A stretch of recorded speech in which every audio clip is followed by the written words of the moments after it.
get fired, get in trouble, be brave, and never stop fighting.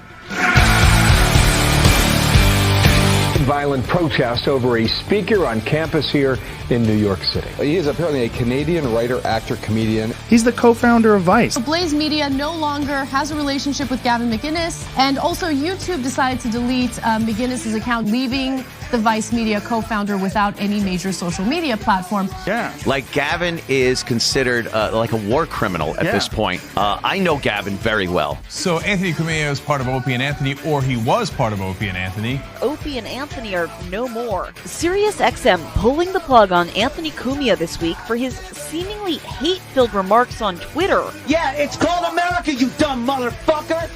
They take anything you say and then fucking twist it around. I'm in a weird situation as a comedian because I was only 10 years in as a stand-up when I got the show on Food Network. We had Josh Denny on, host of the Food Network show, Ginormous Food. No less than 4 times used the N-word. Oh, no. No, we didn't. All the way. I asked you not to say the N-word. By the way, have you had pussy lately? It's pretty whatever, okay?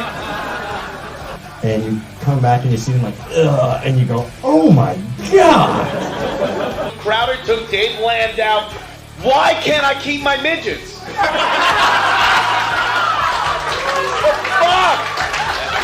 Motherfucker, my midgets! Hey guys, today I'm going to talk about something that is really important to me and has really changed my life, and that is Jenkum.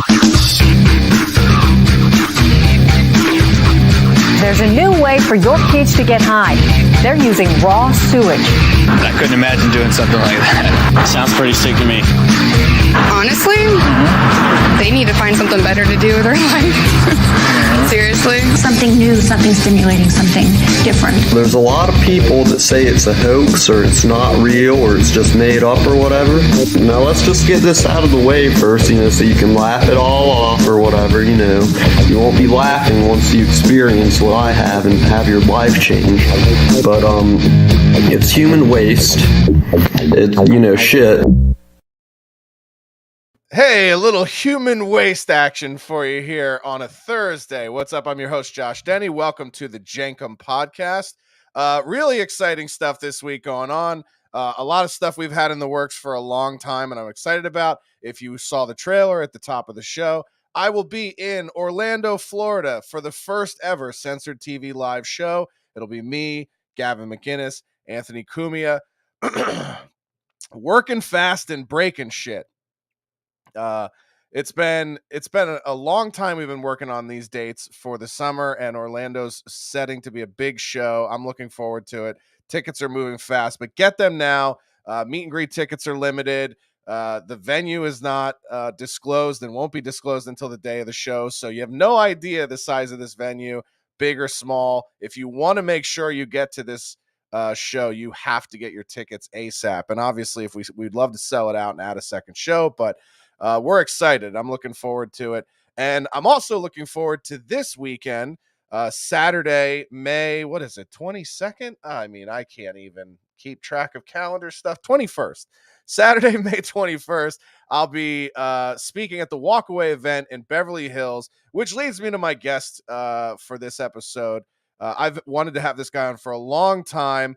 One of the, I guess, we canceled few that caught my eye many years ago when he was kind of making his name politically in the rounds of the canceled and the vocal and people that actually have something to say instead of loving to hear themselves talk. And I was a big fan. I'll be speaking with him Saturday at the Walkaway event. But without further ado, the one and only Mike Harlow, ladies and gentlemen. Let him hear it. Josh, how are you? I'm good. How are you? I have so many questions from that intro.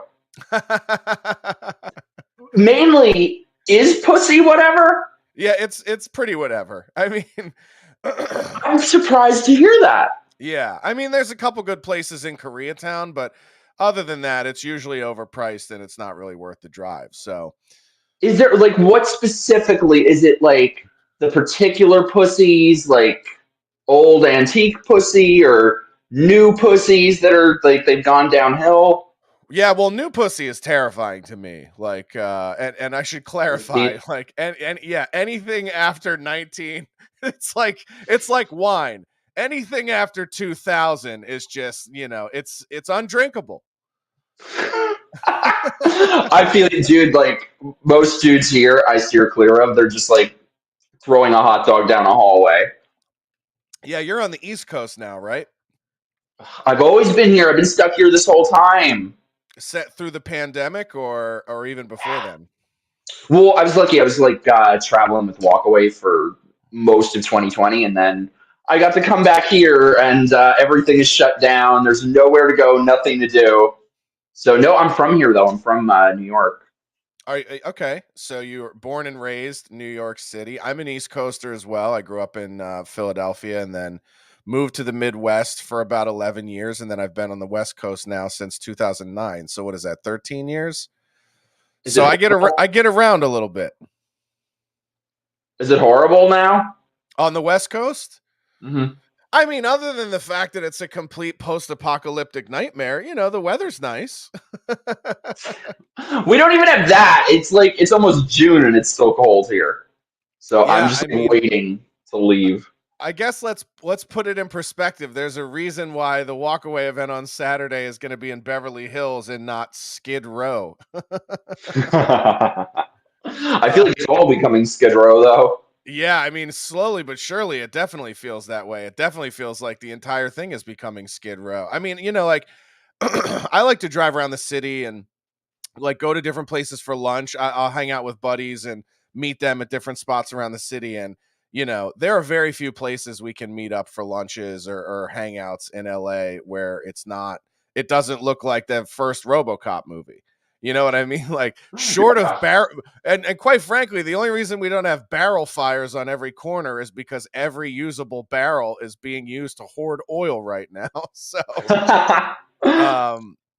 it's miserable.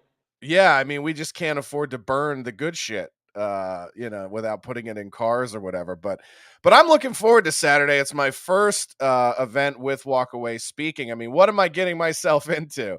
I mean, you've been with Walkaway for a long time, and how did you meet Brandon? Because you were kind of on your own trajectory even before Walkaway, right? Kind of. I mean, I never thought this is what I'd be doing at all. I was, like a lot of. So you were like kind of lifelong conservative, right? Or did you used to be more liberal? Not really. Like I definitely, I think I was an Obama voter in 2008, and I would have described my views as left leaning or liberal most of my life. And then, like a lot of people, I mean, I've had this conversation with Brandon many times. I've had this conversation with Gavin McInnes, but it's like, we all grew up like punk rockers and comedians and actors. And I don't feel like our views really changed that much. I just feel like the world changed a great deal. Yeah. No, with him though. So we were friends before he started Walkaway. We met in kind of a random, odd way. There was this guy that I had a few dates with who was like, those people who it's like they're super not into you, but for some reason they keep wanting to hang out. I never know why. But so this guy invited me to some party of like gay Republicans or whatever. But you could tell I felt like he didn't really want me to go. I felt like, so being the crazy bitch that I am, I went on the event invite list. I'm psychotic. I went on the event invite list and there was a person on it who was attending, Brandon Strzok. 4 a.m. or something, I messaged him. I'm like, hey, I saw you're going to this party and I got invited, this guy that I really like, and he invited me, but I don't know if he enthusiastically invited me, so I don't want to go if he didn't want me to go, but he's hoping I don't go, but he told me to go, so I don't know what to do. And then I pressed send and immediately realized, I typed back, I was like, wait, I don't know you. I don't know why I'm telling you this. So he thought I was psychotic, but somehow, despite that, we met and ended up becoming good friends. And then a couple weeks later, he was like, hey, I was thinking of making this video, this thing I wanted to start, and told me his plans for Walkaway, and kind of the rest of his history, I guess. Yeah, I mean, it's when you think about political movements And I was trying to explain this to my dad earlier when I was talking to him, but I was, he remembered the viral video, and I go like, the time from that video to how quickly Walkaway became this massive movement felt very, very short. It almost felt like it snowballed, almost overnight. Yeah, it kind of did. It was kind of one of those things that you feel like don't actually happen. I was telling him though, I was like, can you imagine if when we filmed that video, we knowing that a couple years later you'll be brought on charges, on felony charges for standing in front of a building for like 5 minutes, and all the crazy things we'd have gone through in the last couple years.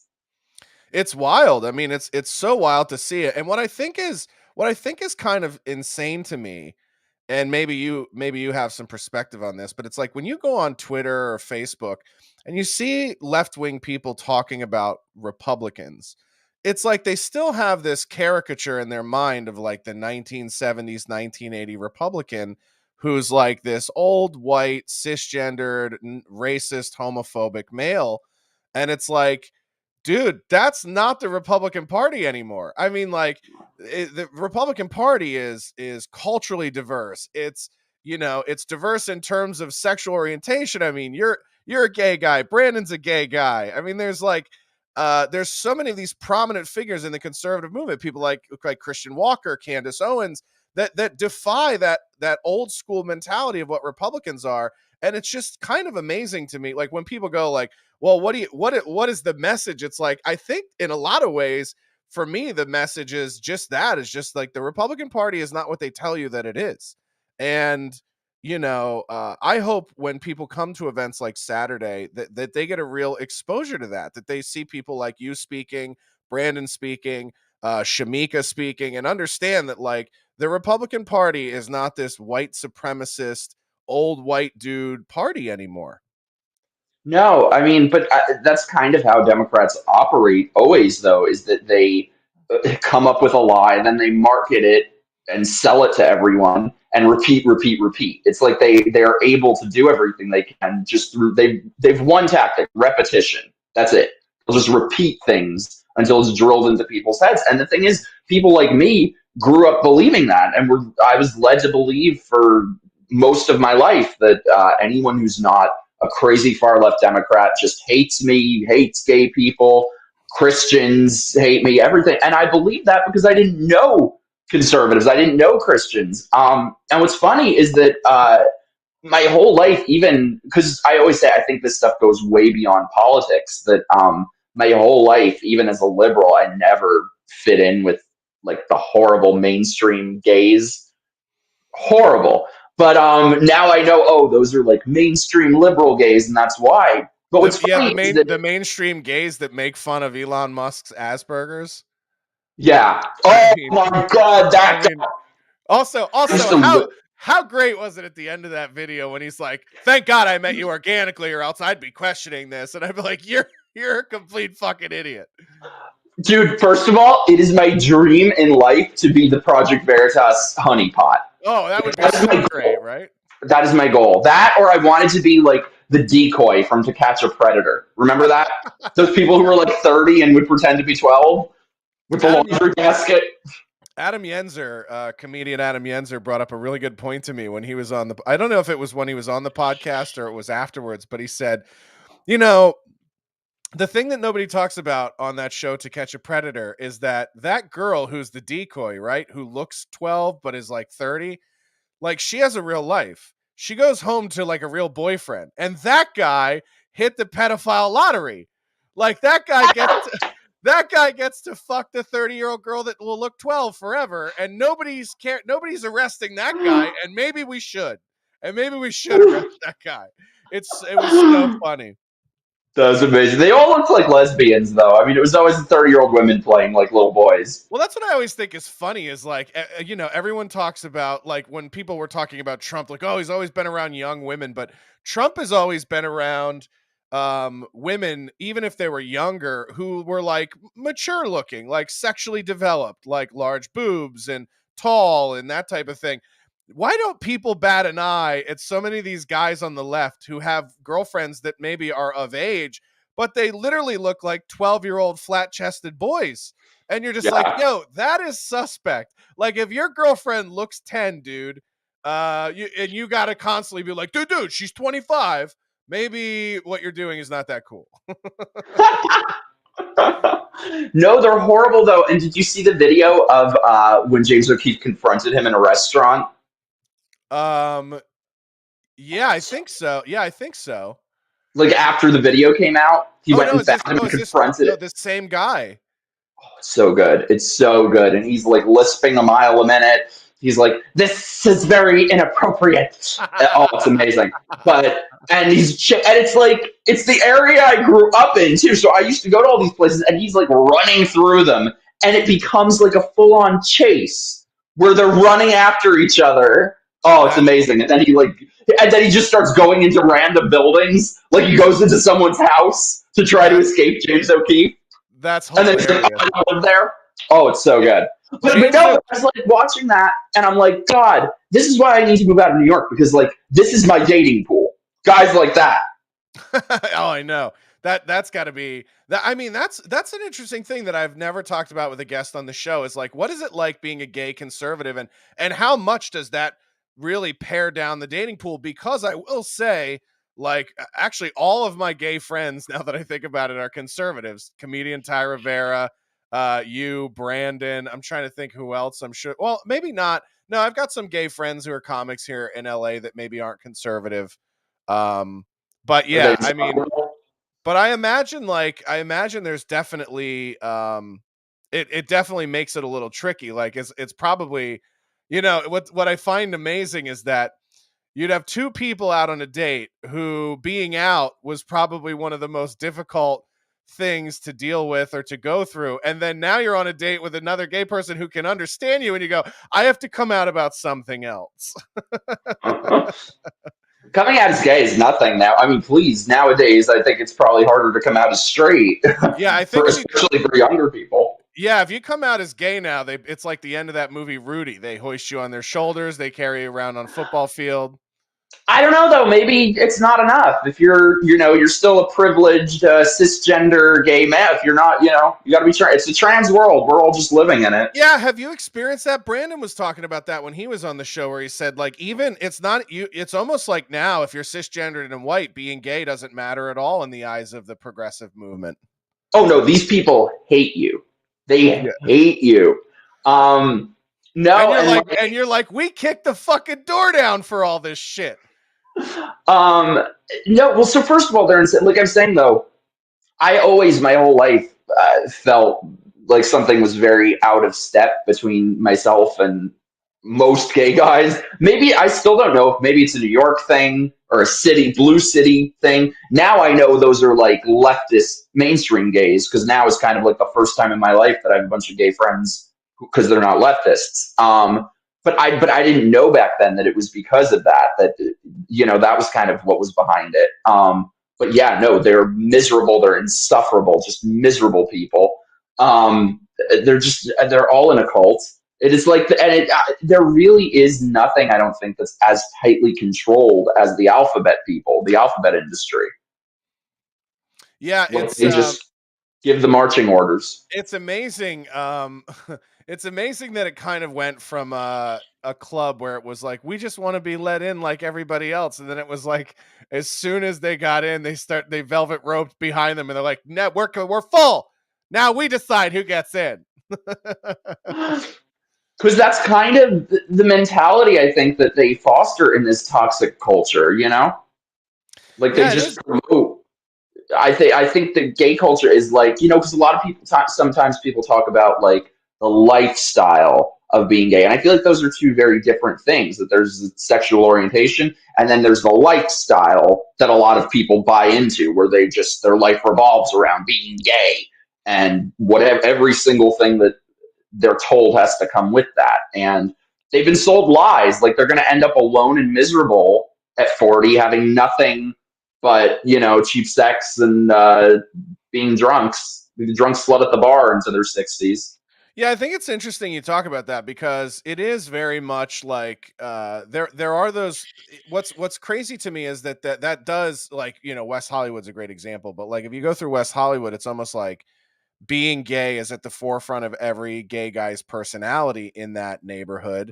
And it's sort of like, I think of that in sort of a be careful what you wish for way, because it's like, and this is what I view it as with those kind of guys, is that like, they were like, we want to normalize being gay. And then the rest of America went, okay. And then we got there. And then now it's like, well, we still want to be special and unique, and we still like that still has to be like we still want that to be a thing. And so I think that's where sort of the LGBTQ movement has gone awry, is that as things have become more normalized, you sort of lose that, well, this was always the core tenet of my identity. And now that it's not interesting or unique or special, now that it's normalized, I don't like that. So now we have to sort of denormalize it again and make it exclusionary, and find these new parameters, with new letters and new, in the alphabet, to be more exclusionary and to try to hold on to that sort of exclusivity of being part of the club. And it's like, well, that's in a way, that's the opposite of everything that your forefathers in the gay community fought for, right? Yeah, and I think actually that's another way it kind of breaks down along political lines of left and right, is that I mean, I would like to think it's not the majority, but a strong number of leftist gays are totally defined by their sexuality. That is their personality. And I think the vast majority of conservative gays aren't defined by it, and it's not their personality. And those people who are just totally defined by living, sleeping, eating, breathing, being gay react very badly to people who are just like secure and don't really care and don't buy into that. Yeah, I mean, like, the idea of like talking about your sex life at a dinner party was so like taboo 20 years ago, right? And it's like there are parts of Hollywood, and sort of like social groups in Hollywood where it's like if that doesn't come up at dinner, that would be rare. You know what I mean? So it Yeah. is kind of interesting how, like, in a weird way, I feel like part of the normalization of it is that it becomes boring. And I talk with Ty Rivera about this all the time. Ty's perspective is like, I miss when it was sort of dangerous to be gay, and it was sort of sexy to be gay, and there was like he's like, you kind of had to, like, there was almost like a mystique to it that made it fun. And he goes, in a weird way, like, liberal gays now have taken the fun out of, being gay. Well, you know what's weird is it's kind of the worst of both worlds, because it's like they're total degenerates, but they're also miserable and not fun. So it's like, like women. Exactly. No, I think gay liberals are maybe the one thing worse. I don't know, man. I think if we lined them up in Los Angeles, it'd be very hard to tell the difference. Especially feminists. Yeah, not just physically, but I mean, just like in terms of like worldview and mindset, and it's so funny. Like, I talk about the fact on the show all the time that I'm like, fortunately I've been with my girlfriend for about 10 years now. So we even predated a lot of the modern dating apps. And I always tell her, like, if it doesn't work out between us, like, I'm out of the game. Like, I couldn't fucking imagine trying to date in today's sort of social climate. You know what I mean? Like, it just it's not even, it doesn't, and I don't know if it's indicative of political lines. I'm sure it would probably fall into those buckets, but so much of it is just like the level of sort of undeserved entitlement that a lot of young single people have to this is what I deserve in a relationship, but they offer none of those things to a potential partner themselves. Yes. And so it's like, well, you suck. Why do you think you deserve, somebody who's rich and interesting and charismatic, and unique? Like, you're If not you any of can't those handle things. me at my worst, you don't deserve it. Change your worst. Right. They'll never say that. It's the same thing of like how the alphabet industry will always tell people, love yourself, love yourself. Trust me, these motherfuckers love themselves. Believe me, but you'll never, ever, ever hear them say respect yourself. Yeah, that's a profound observation. Yeah, I mean, and that was the generation. Like, I was born in 83. I grew up in the 90s, and that was so much what we were told. Like, that was as progressive as it got, was like, yeah, you got to just learn how to love yourself. It wasn't like change everything about yourself to love yourself. It was like, you are who you are, and you got to make peace with that, and you got to find a way to be happy with that.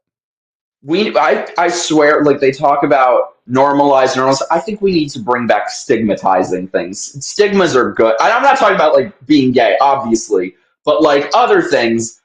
I'm starting to think that sometimes stigmas are a good thing. They're kind of like a form of self-defense to protect you against things that are bad for you. But it's like they want to destigmatize everything. Yeah, some things should have a stigma because they're fucking weird and embarrassing and gross. You know what I mean? Like, if you were a person, think about this. If you were a person who just like got off on eating your own shit, that probably should be stigmatized. You know what I mean? Just so that you can function in society. Like, I don't want to walk into a Chipotle one day and see a guy who's just eating a shit burrito bowl and he's like, "Why are you all staring at me? Don't you understand this is who I am?" Fisting. Put that on the stigmatized list. Yeah, for sure. Is that big in the gay community? Fisting? I don't know. I still refuse to believe it's a real thing, but I accidentally once went on a date with someone who was into that. Yeah. It was a misunderstanding. To me, like, fisting is just like on the Cheesecake Factory menu of sex. It's like, do you really need to shove everything in there? You know, like, does everything have to be on the menu? Does everything have to be on the menu? I mean, some things can be off menu, right? They bend over and you can just hear an echo. Oh my God. How do you even go back from that? How do you even go back? Like, how do you ever? I mean, I would imagine you just have to be wearing diapers for the rest of your life if you're out. I mean, listen, I'm pretty sure I've adjusted the elasticity of my asshole in my 38 years on the planet just by taking shits. Let me clarify, okay? And you know, digging around an itch once in a while. But I mean, so I can only imagine what a couple of fists would do to the landscape of your asshole. Instantaneously. Like, I can't imagine there's like I mean, that's got to be like the wrecking ball. No, but I honestly like not to get all serious about like fisting. However, watch, somebody's gonna like clip just that someday, man. No, I'm gonna clip it and promote this episode with it.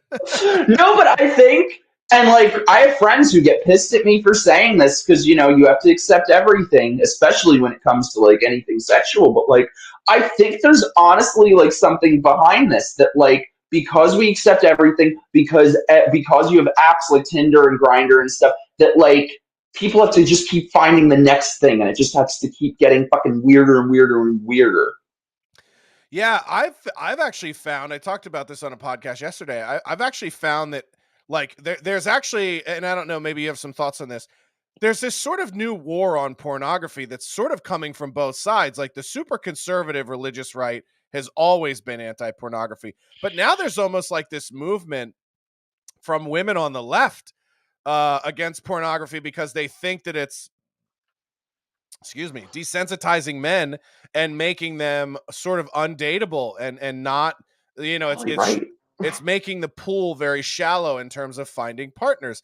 But I've actually found that the more that's available on the internet in terms of pornography, the more conservative my tastes have gotten in terms of like what turns me on and what I like. And so like I'll see like a pretty chicken like a homestead dress And I'm like, that chick's sexy, right? It's not like I'm watching throat fucking videos on the internet like, this is the only way I can get off anymore. It's like, and maybe part of it's getting older, but like I look at people, and what turns me on about people is like the kind of human being they are, like what kind of mother they might be, like how thoughtful of a person they are. It has nothing to do with, like stuff that's sexually gratuitous. And so in a weird way, I almost think like, yeah, let the pornography live out there, because I do think people will sort of self-correct. I think people, the more you put on the menu, like think of it this, and I used the Cheesecake Factory menu analogy earlier, sex has become... What fucked up Cheesecake Factory are you going now? Yeah, well, the Cheesecake Factory menu is expansive. It's like a phone book, and there's a million things you can order. And it gets to the point where, you get this paralysis of analysis where you can't even decide on what you're going to do. And then you go to a restaurant that has like 5 things on the menu, and they do all of those things very well. And in a weird way, that I find that comforting. You're just like, oh, I'd rather go to a place that's just like, we do these 5 things really well. And if you want something else, you have to go somewhere else. And I think human beings need to learn how to like that of themselves. Like, don't try to be everything to everyone. Find the 3 or 4 or 5 things that you do really well and lean into those things. And then you should only be fucking with the people that also like those 3 or 4 or 5 things about you. Yeah, I agree. I don't know, maybe it's just different, like in the gay world or the straight one, because it is so, I mean, it's probably overexposed now everywhere, but on a different level. But I think that's because in the gay culture, it's sort of this like upside down Alice in Wonderland where everything that is considered to be a healthy, positive value is discouraged. And everything that's toxic and self-destructive and bad for you are the things that you're encouraged to be and are things that are glamorized. So I think there's just too much of it. I don't know. Like, I don't think porn is a bad thing by itself, but I think it's so oversaturated now. There's just too much of it. I think, especially when you consider that there's like no such thing as parenting anymore, basically, and kids are being raised with iPads and are probably watching porn from the time they can walk. That I think it's just too much. Yeah, I mean, I understand that perspective. What's interesting is when you started talking about like what the expectation is, or sort of like what's highlighted in gay culture, it reminded me of what Candace Owens said about one of the problems in Black culture. She said we have the wrong heroes, like we prop up the wrong people in the culture, and we like gangster rappers, and we like people who rob and steal and cheat, and we make martyrs of these folks that are not really noble or something to be proud of in the best ways. And so when you were saying that about the gay community, how there's almost like this push to be the most debaucherous, the most like non-traditional, and almost like the most socially rogue, in terms of that being rewarded. It's interesting. I mean, I'm not in the community myself firsthand. Lucky bastard. Someday, I'll dive in with I'm here waiting with both holes. But I mean, but yeah, it's just, oh my God, the idea of 2 full incomes in a household, the things we could own and do, and the vacations we could take. Unfortunately, I have this fucking woman with her 76 cents on the dollar income just weighing down our household. But what I mean is, I think you're probably seeing it more in heterosexual relationships earlier, where there is almost like this counterculture of pushing to being more traditional. And I think that will probably take longer in the gay community because there was never really a traditional in the beginning, right? And so, but I do think gay conservatives are starting to realize that that's what they want. Yeah, and like wanting to have families and everything else, and that's the thing that I, one of the things I've always loved about you as sort of a provocateur socially is that you like to use the same sort of tactics that I like to use, of like using the left's rules and principles against them. So I loved the thing that you were talking. I think you were talking about abortion, and you were saying like, why are we killing these trans babies? 100% of babies who are aborted could grow up to be trans. Right. Stop this trans genocide, the transphobia. What's also the other thing too is like, why do we have, everyone freaked out about Amy Coney Barrett's comments in the draft about we need a domestic supply of adoptable children. Um, and what I think is so funny about that is everyone sort of spun that into her being like a white supremacist. And I go, all her adopted kids are like black and other races, Yeah, right? I don't care. I don't care. But the other thing that's wild is like, no, but she's not wrong. I mean, so this is the thing that nobody talks about is like, so we'd rather kill babies than let gay couples adopt them. That sounds pretty discriminatory, right? Yeah, that's one side of I mean, not just that, but like the sort of, I don't know, when it comes to things like that with pro-life, I don't understand like if somebody were to be anti-abortion and also against sex ed or against adoption. I feel like it should make you more in favor of those things. And what sucks now that I'm realizing is that, especially I've sort of been coming to learn the truth on abortion. Roger says, I have dingleberries the size of bowling balls. I don't care for those kinds of jokes, Roger. True ones? No, I wish. Yeah, true ones. Fuck you, Mike. Yeah, no. What's horrible though is that like I think something like sex ed is very important, but now it's getting to a point where like, can we even tell the difference anymore between legitimate sex ed and the insanity that's being injected into the minds of kids? Yeah, I mean, there's a difference between like safe sex talks and teaching kids about the clinical biology of sex and the consequences of it and everything else versus like just straight up trying to indoctrinate children into a lifestyle. And Insane. and it's, like to me, it seems pretty common sense where that line is in terms of like maybe keep your personal life and your personal opinions out of the subject matter when you're teaching it altogether. And then also like, we didn't learn about that stuff until we were eighth grade, like 12, 13. So this idea that like, when people talk about the not say gay bill, which is really not the bill at all, but they talk about that piece of legislation in Florida, they make it sound like we're trying to like not talk to high school kids about homosexuality. And we're going, no, we don't want you to talk to first graders about sexuality at all. Like talk to them about their favorite comic books and their favorite cartoons and teach them reading, writing, and arithmetic and leave it at that. Do you ever notice though that like if you were to look at a lot of these teachers who are pushing this crazy shit, they're like these alphabet people weirdos who are pretty young usually too. Yeah, none of them have kids, so none of them have any comprehension of the psychology of children or what's appropriate for children. So it's all these childless weirdos pushing their own insecurities on your toddlers.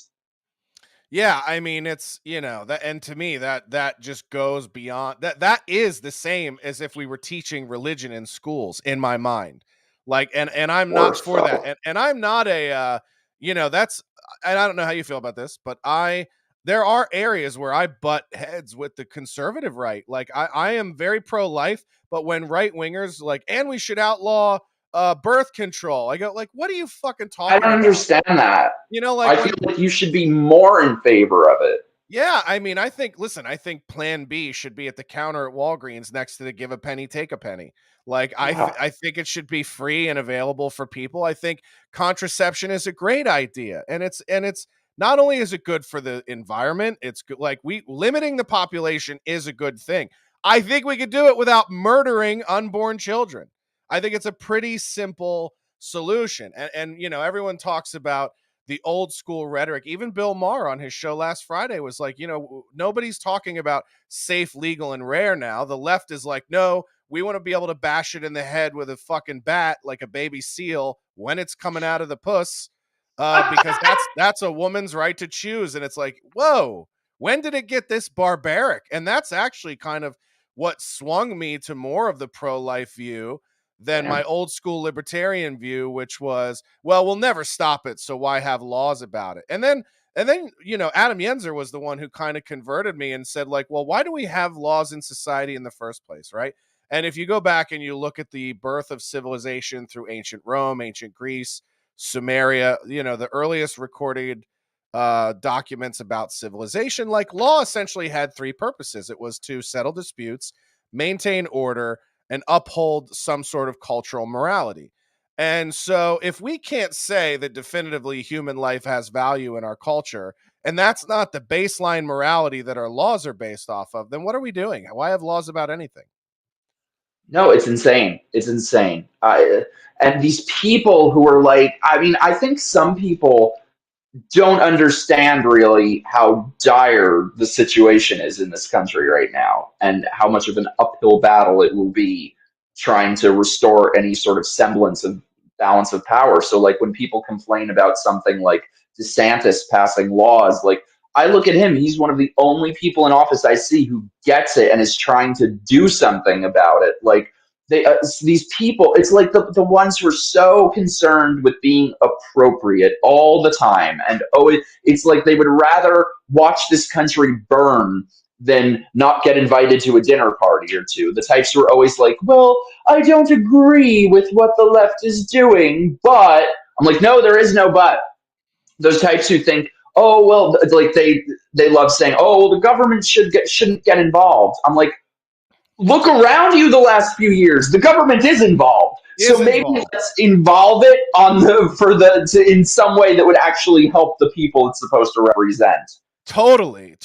And I've always said, like, the center now is for millionaires and cowards. People who have enough money not to be affected by the real world, or people that are too fucking cowardly to stand for anything. And so when people are like, I'm a centrist, I go, you're a fucking pussy.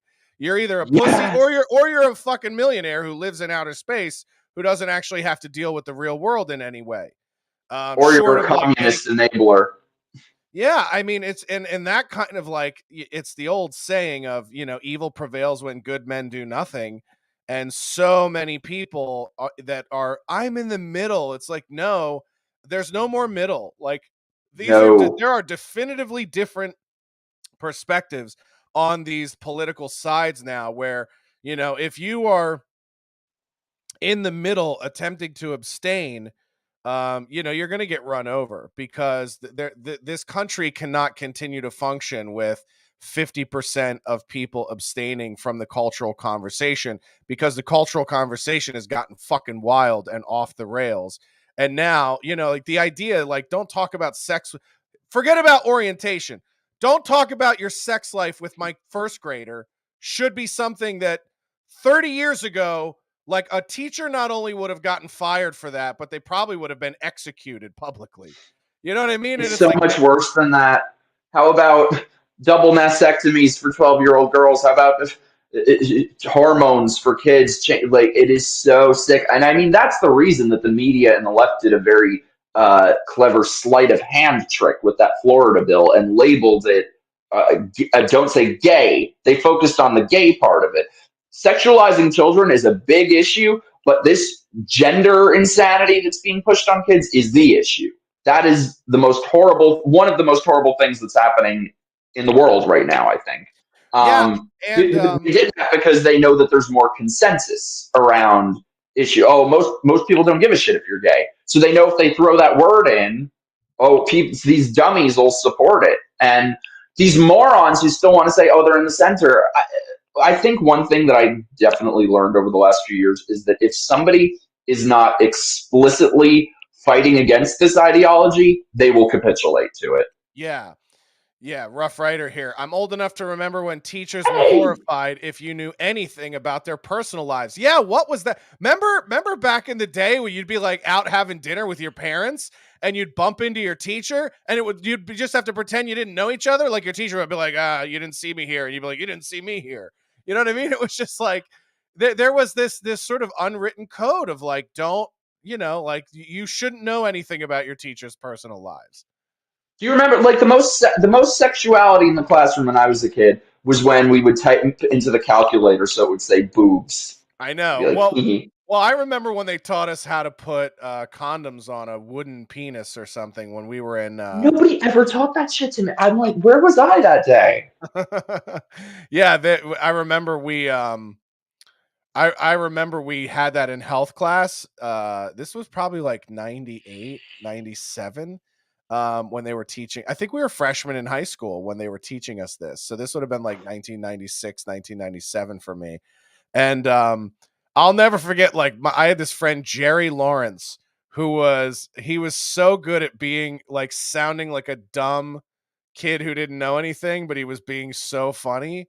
And he had the ability to like deadpan the funniest shit. So I'll never forget, like, we were sitting there and in health class, and when they were putting the condom on, he's like, "So you don't put the testicles in the condom as well?" And she's like, and the woman's like, "Well, you could. I mean, that's actually better if you can." And he would just be like, "Well, what if mine are so big that I can't fit them in the condom? Should I get extra condoms and put my balls in the condoms?" And we're all just dying in the back of the room. And the teacher has no idea that he's fucking with her, because he's just so good at deadpanning that. And I'll never forget, we had this, I can't remember her name, but we used to joke that she was a teacher, our health teacher in like 9th grade was this teacher who would talk a lot and say nothing. And she would always end a sentence with things like that, or that kind of thing. So she'd be like, you put the condom on and things like that. And, when you get together and that kind of thing, and two people love each other and so on and so forth. And there was one day where Jerry would sit at the front of the class and I'd be at the back, and we were marking how many times she used those colloquialisms in her thing. And at one point, he just literally holds his notepad up and it's just filled with hash marks. Like, there's just hash marks across an entire 8.5 by 11 legal pad. And the whole fucking class starts laughing. And this one, I want to say her last name was like Magda or something like that. But my God, the whole class just erupted in laughter. And this woman had no idea that it was because of just the way that she talked, and that she always would just trail off her sentences with like one of those sort of colloquialisms, right? It's like, I don't know if you watch the show Love on the Spectrum on Netflix, but Love on the Spectrum. Yeah, it's with autistics that are trying to date. Yeah, it's a wonderful show. And have I not seen this? Yeah, it's amazing. I don't know how you haven't seen it, but I joked that the Australian... Why are we not like podcasting the whole series? Oh my God. So the Australian dads, the original series takes place in Australia, and the Australian dads literally just have the most like worthless shit to add to everything. So they're just like, what's it like having an autistic child, who's coming of age and trying to date? And every Australian dad says the same shit, where they're like the nicest guy, but they're like, well, you do your best and you give it a go, and it is what it is, and it's life, and takes one to know one. And that, I mean, they're literally just like a doll where you would pull the string and they just say these things that are completely meaningless and useless. And I was like, it's so funny. If you watch that show, that every time they cut to the dad, they're like, you give it a go, and you try to do your best with your son and your daughter, and you try to be encouraging, and it is what it is, and it's just like, God. Can we just cut this from the show? This is adding no value. So yeah. I went to an Italian school for a while when I was a kid. So we had these like crazy Italian teachers that would say, when they would try to speak English, would say the most insane shit.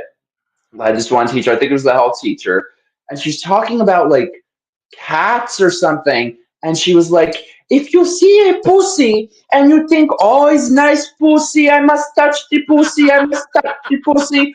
Don't! The pussy can bite you. That's hilarious. I would have shit myself. I was on the floor. The only thing better than that was she would get really pissed off whenever we would laugh at her, which was always because she would say crazy shit. So like the word you in Italian is tu. So one day she starts flipping out at me. She's like, her face, the veins in her face are bulging. And she's like, "You laugh at my English? At the end of the year, we will have a test and we see who speak better English, me or two." On the floor. Yeah. One of our viewers, Madro, said an Italian school. Yes, I don't know if you guys know this, but Mike went to primary school at Olive Garden.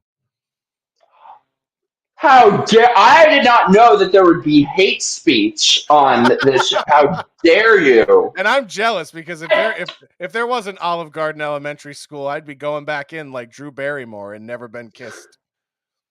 And I was so proud that you knew what the goal was. Hello, fellow young people.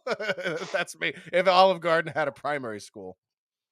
Oh, how could you? Oh, well, you're supposed to be a food person. Hold on a second now. You can't tell me that even, first of all, I would never say that Olive Garden is good Italian food. But you can't tell me that you don't like trash food once in a while. Not when it comes to Italian food. I will go like Mussolini on you if people try to screw with Italian food. Well, when you get out here, maybe when you get out here this weekend on Saturday, we'll go to some good Italian food because I know a couple of really good spots here in LA. Oh my God!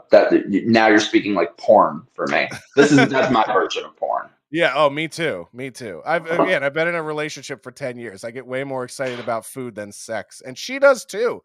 If we both have the day off where she's not working and I don't have stuff to do and I'm home, it's not like, what kind of stuff can we fuck to around the house? It's always like, where are we gonna go eat lunch and dinner? You know what I mean? It's like we'll literally be on Yelp for 3 hours trying to make a decision. That sounds better at this point. So much better.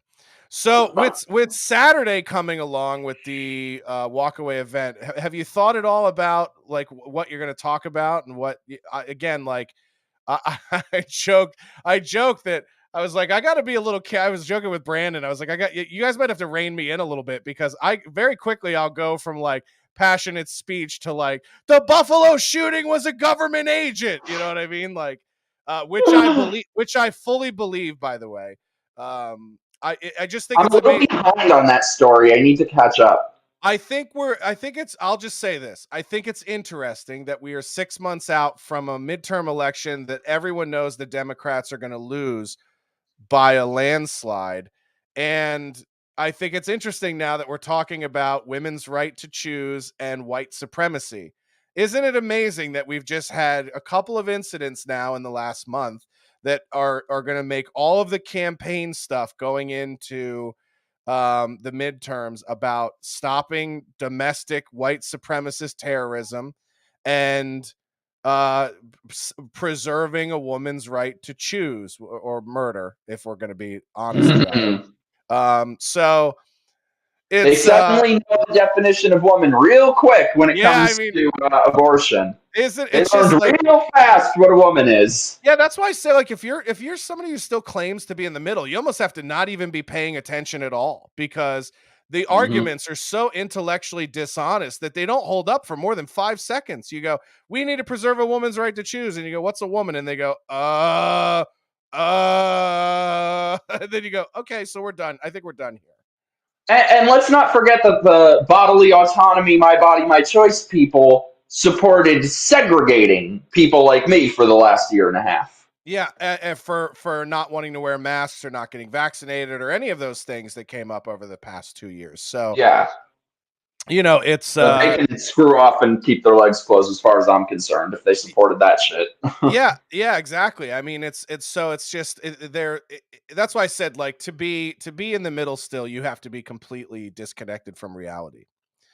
I think those people just care more about being part of the in-group and getting their dinner party invites and not being called names, not being designated one of the bad people. They would rather, watch the country burn. They don't care. And like, I know I shouldn't say this because like as a walkaway person, I should be like embracing new people. Like that's what we want. So I'm wrong in saying this. However, when you have something like Elon Musk saying, and I support him, I'm so thrilled with what he's doing, but you have him saying, oh, now he's going to vote Republican, or I just mean people like that, like Really? Cities burning and them shutting the country down? That wasn't enough for you? Yeah, well, I don't disagree with you there. It's sort of like it's good that you're waking up, but boy, did it take you long enough. And so it's that kind of thing is wild to me. But again, It's going been a long time too, but I don't think things were this bad then. No, I definitely agree. And listen, one of the things that I hope if Trump runs again, because I think we all would love it if he would just step aside and let Ron DeSantis just Thank you. Oh my run away God. with the goddamn Thank you thing. so much. People fucking hate me when I say that. I get so much shit. Well, it's just like, listen, do I think Trump can win? Probably. But if Ron DeSantis ran, he'd probably win 90% of the electorate. I mean, Ron DeSantis would be so popular as a candidate that I don't think they could steal it from him. I just don't think they could steal it. That's what I was going to say. And I think if they tried, he would have a long plan to. Because let me tell you, like, I saw enough of the inside of his campaign in 2020 to know, like, it was a mess. And I mean, you don't even need to see the inside. Like, look at the people that they had handling the election integrity afterwards. Yeah. Yeah, so I think do I think Trump's ego will prevent him from getting out of the way? Probably. And will he potentially win anyway? Yeah, but this is the thing is his whole platform should literally be everything I told you that was going to happen happened. Yeah. And none of these problems existed when I was in there. And that's it. Don't talk about election fraud. Don't talk about any of that other shit. Like, just get to the topic at hand is they fucked up everything just like I said they would. Let daddy back in and I'll sweep it up. I just don't understand what people think the plan is, though. Like, if they think that the election was stolen, which I obviously do. Yeah. What? They're just going to decide to not cheat this time? I don't get it. Like, he couldn't combat it last time. Why would he be able to this time? And look, if he's the nominee, obviously, not only I'll vote for him, I'll go campaign for him again. But it's very rare that I'll say I know I'm right about something, but I know I'm right at what a disaster this is going to be. It makes me sick how perfect DeSantis is, and we're gonna. Yes. And I just wonder, like, how many more chances do we have for missed opportunities? Like, I don't know how many more chances we have as a country to turn this back. Yeah, that's a good point. Is like how much runway is left to fix the country before it's unfixable. So it's like, can we even afford to have somebody like Trump in for 4 years, preventing somebody like a DeSantis from getting in and really, really, I think, getting the country back on track, not just in terms of like platform wise, but I think a guy like DeSantis is the kind of conservative that can bring all of America back to sanity. Like, in terms of like with strength as well, without capitulating to them. Yeah, there aren't these rhetorical talking points with him of like, well, he's a mean on Twitter and he's endorsed racism or whatever. There's none of the the Central Park 5 letter. There aren't things like that in DeSantis's background that make him a difficult candidate. He really is a pretty clean candidate for president. Well, and he's just so damn competent. Like, anybody, like, go look up the clip of him confronting the people from 60 Minutes when they tried smearing him. He shut that shit down, and you never heard another word about it. Yeah. It was very frustrating for me as somebody who was traveling the entire year trying to get Trump elected, that I felt like I was doing more, or not just me, but all of us were doing more to correct the lies about him than he was doing. I felt like he never effectively shut down any of these things. The disabled reporter, the Nazis are good people on both sides. Like, he should have been blasting these things out every day. So I just think there are too many mistakes, and I don't think those mistakes have been learned from. And I don't think if we screw this up and hand it to Democrats for another 4 years after the next 2 years, I think we're done. Well, I'm pessimistic. Yeah, I think the right wins back both chambers. I hope the right wins back both chambers of Congress here in the midterms, and then I think that would potentially preserve some integrity for the election. But what's interesting is, so what happens when the Senate and the House both turn red, and then Trump wins the election next time and the Democrats contest it, because we've already seen what Antifa and the left will do when they believe that they're being persecuted. And so, is there an outcome where Donald Trump becomes the president and we don't see war in the streets of America? Because I do believe the left will go to that extreme. Oh, of course. Yeah. At that point, I think you just have to say, let them, screw them, fight them. Yeah. I think the one thing I can say with certainty that I've learned in the time I've been doing this, the only thing that these people understand is strength. You cannot give them an inch. So I think allowing them to even have that power of, they're going to be really mad. They're going to, they're going to, no matter what. It's always going to be something. Like, we can't keep allowing them to just get their way. Yeah, I mean, it's one of those things where it's like I try to be optimistic, but I'm also realistic, and it's one of those things where you sort of you can hope for the best, but we definitely should plan for the worst. God, I hope it's DeSantis so badly. Yeah, I mean, I'm such a big fan of DeSantis. So, what was I going to say? I was going to add this. He has awesome people working with him, and he's just so perfect. He's just so exactly what we need.